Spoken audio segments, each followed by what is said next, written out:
ஒரு டைம் கிடைக்கணும், இவன் சிக்கணும், மாட்டணும், இவன் விழணும், இவன் கிடைக்கணும், அன்னைக்கு உண்டு இல்லைன்னு இவனும் பண்ணணும். இதுக்கு பேர் தெரியுமா? வகை தேடும் சத்துரு.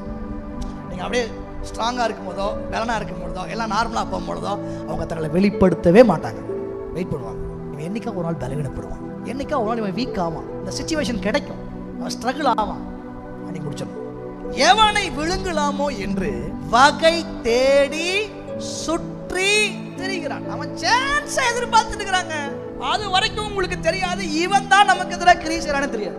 யாருக்கு தெரியும்? யோசேப்போட சகோதரர்கள் அவனை கூலியில போடுவாங்கன்னு கனவுல கூட நினைச்சிருக்கேன். என்னென்னமோ கனவு வருது.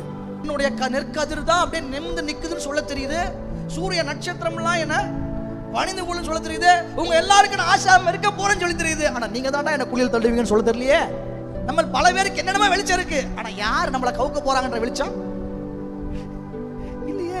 ஒருவேளை அந்த மாதிரி சில உங்க வாழ்க்கையில நீங்க ஃபேஸ் பண்ணிட்டு இருக்கீங்கன்னா, அப்படி வேஷம் போட்டுக்கொண்டு பாச முகத்தோடு, ஆனா உள்ளுக்குள்ள பயங்கரமான உங்களை குறித்த ஒரு தவறான தீங்கை தீர்மானம் பண்ணிக்கொண்டு உங்க வாழ்க்கையில உங்களை சுற்றி சில செயல்பட்டுக்கிட்டு இருப்பாங்க.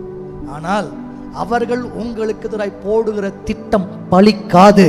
அவர்கள் கண்களுக்கு முன்பதாக, அந்த சத்துருக்களுக்கு முன்பதாக கர்த்தர் உங்களை தலையை நிமிர பண்ண, உங்கள் தலையை உயர்த்த வல்லவராக இருக்கிறார்.